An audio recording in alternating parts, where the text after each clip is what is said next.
하나님 나라 백성인 하백 여러분, 하백의 성경 아카데미에 오신 것을 환영합니다.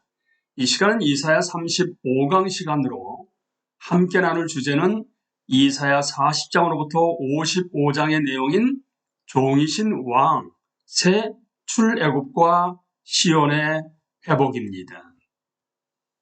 이사야 46장 1절로부터 47장 15절, 너의 최종 결론은 무엇인가? 우리에게 바벨론 포로와 귀한 사건 가운데 나타난 하나님의 보편적 구원 목적의 물질적 역사적 기초를 상기시키려 하는 것처럼 46장 1절과 2절은 우리를 바벨론으로 데리고 갑니다. 바벨론 도성은 몰락할 것이고 그 백성은 자기들의 우상들을 짐승등이나 자신의 등에다 지고 떠날 것입니다. 벨은 바벨론의 주요 신이고 느보는 그들의 지혜의 신이었습니다. 고레스, 그러니까 여호와의 기름 부음을 받은 고레스의 맹공격에 직면하여 그 우상들은 전혀 쓸모가 없습니다. 사실상 그 우상들은 그것들을 지고 가는 자들을 지치게 하는 짐이 됩니다. 즉시 여호와는 유다와 그분의 관계를 들어서 자신을 대비시킵니다. 배에서 태어남으로부터 내게 안겼고 태에서 남으로부터 내게 업힌 너희여. 당신을 구출하고 옮길 수 있는 참된 살아계신 하나님이 계신 그때 당신이 구출하고 옮겨야 하는 신이란 도대체 무엇인가? 46절 3절부터 13절의 46장 3절부터 13절의 구조는 각각 반복되는 두 개의 명령 중심으로 돌아갑니다. 들으라는 3절과 12절의 호출이며 기억하라는 8절과 9절의 명령입니다. 우상들이 피난을 가는 생생한 모습은 언약 백성에게 주시는 하나님의 끈질긴 말씀에 밀려납니다. 그것은 구원의 유일한 수단으로서 하나님의 활동에 대한 진술로 요약됩니다. 내가 지었은즉 내가 업을 것이요 내가 품고 구하여 내리라. 바울은 아레오바고 연설에서 아덴 신들의 해체를 언급하면서 동일한 점을 주장합니다. 우상 공장을 애용하는 것은 어리석음의 극치입니다. 하나님의 백성은 듣는 것을 기억해야 합니다. 그 단어의 성경적 용례는 진리에 입각해 행동하기 위해 진리를 상기하는 것을 의미합니다. 진리가 변화된 삶의 기초가 되도록 하려면 그 진리를 마음에 새겨야만 합니다. 그것이 우리 인간의 지위, 즉 반역, 우리의 삶 가운데 하나님이 하나님 되지 못하게 하는 것에 대한 유일한 해결책이기 때문입니다. 그들은 하나님이 과거에 행하신 모든 구출을 기억해야 합니다.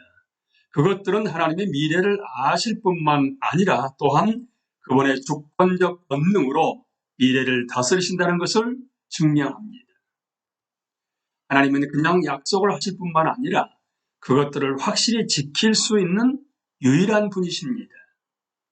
하나님이 바벨론의 패권을 파괴하기 위해 고레스 즉 사나운 날짐승을 호출할 것이라고 말씀하시면 그분은 그렇게 하실 것입니다.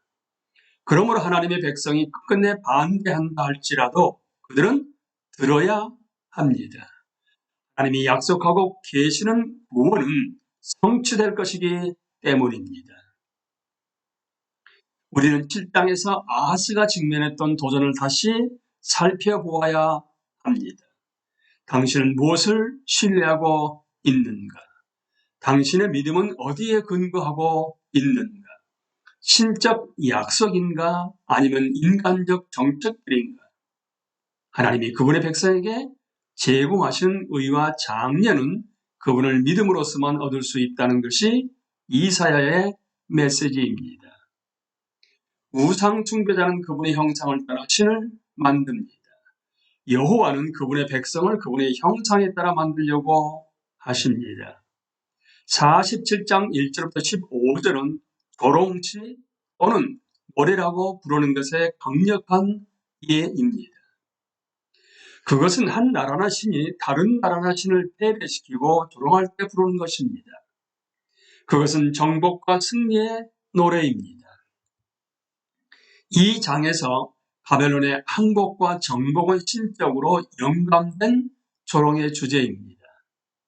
이것은 장 전체가 역사적으로 조건화된 것을 의미하지만 우리가 앞에 13장과 21장에서 본 것처럼 바벨론은 성경에서 역사적 도시와 제국보다 훨씬 더 큰, 훨씬 더 넓은 틀을 갖고 있습니다. 그것은 뒤로는 바벨에서 인간이 하나님을 반역한 전형적 사건을 가리키고 앞으로는 신약 맥락에서 이방 로마 제국과 그것의 기독교적 반대를 그리고 창조자를 반대하는 세상의 모든 반역적 교만과 권력에 대한 하나님의 궁극적인 심판을 가리킵니다. 하지만 모든 성경이 그런 것처럼 조롱의 노래조차 계시적 가르침을 포함하고 있습니다. 이 장은 우상을 숭배하는 바벨론의 세 가지 중요한 특징을 밝힙니다. 그것들은 바벨론의 몰락을 촉진하는 것으로 사치, 독재, 교만입니다. 바벨론의 사치는 이스라엘의 거룩한 이 손에서 수모와 가장 낮은 형태의 노예제로 바뀔 것입니다. 바벨론은 위임받은 권력을 자신이 학대하고 억압하는 자들에 대해 어떤 인정미나 관심 없이 무자비하게 멋대로 사용했습니다. 그 권력 때문에 바벨론은 한껏 교만해지고 높아져서 그 자신이 불가침이라고 상상했으며 아무도 자신의 마음속에 있는 사악함을 알지 못한다고 상상했습니다. 바벨론은 여호와 자신에게만 올바로 사용될 수 있는 단어들을 두 번 자신에게 적용하는 것으로 나타납니다. 이것은 하나님이 바벨론을 파괴하는 것이 얼마나 정당한지 강조할 뿐입니다. 나뿐이라 나 외에 다른 이가 없다. 바벨론에서 자신의 신 대용물이 되었습니다. 가장 끔찍한 우상 숭배 가운데서 자신을 숭배합니다. 그것은 재앙과 재난만을 가져올 뿐입니다. 바벨론의 모든 이교 숭배와 비술 의식, 마술과 주문은 자신의 운명에 영향을 끼칠 수 없습니다. 바벨론의 영적 도시들은 무기력하며 신들은 운반되어 갑니다. 하나님의 불이 오고 있습니다. 그것은 따스한 위로가 아니라 엄청나게 강렬한 파괴의 불입니다. 구원의 희망은 거의 없다시피 합니다. 결국 구원하거나 거부할 수 있는 분은 유일하신 하나님 한 분이십니다. 하나님의 의로운 통치는 우리가 부득이 그분의 의로운 심판에 헌신한다는 것을 의미합니다. 왜냐하면 모든 세대에서 우리 하나님은 소멸하는 불이시라는 것을 기억하는 것이 필요하기 때문입니다. 본문 설교 개요. 제목, 내 최종 결론은 무엇인가? 본문 이사야 46장 1절부터 47장 15절. 구조, 우리의 가치 체계가 우리의 삶을 형성하고 우리 모두는 우리가 예배하는 신들처럼 됩니다. 그리하여 우리가 우리의 보물을 두는 것은 우리의 마음이 정말로 어디에 있는지 드러냅니다. 바벨론 몰락의 맥락에서 보십시오. 우리는 이런 원리들을 우리의 문화가 의지하고 그래서 교회가 매우 자주 유혹을 받는 하나님을 대체하는 모든 것들에 적용하는 것이 필요합니다. 첫 번째, 당신은 어떤 종류의 하나님을 예배하는가? 우리가 만들 수 있고 옮길 수 있는 우상들, 우리를 만드시고 옮기시는 살아계신 하나님. 두 번째, 당신은 어떤 종류의 기초 위에 건축하는가? 과거로부터 전해져 내려오는 증거, 미래에 대한 믿음. 세 번째, 당신은 어떤 종류의 미래에 직면하는가?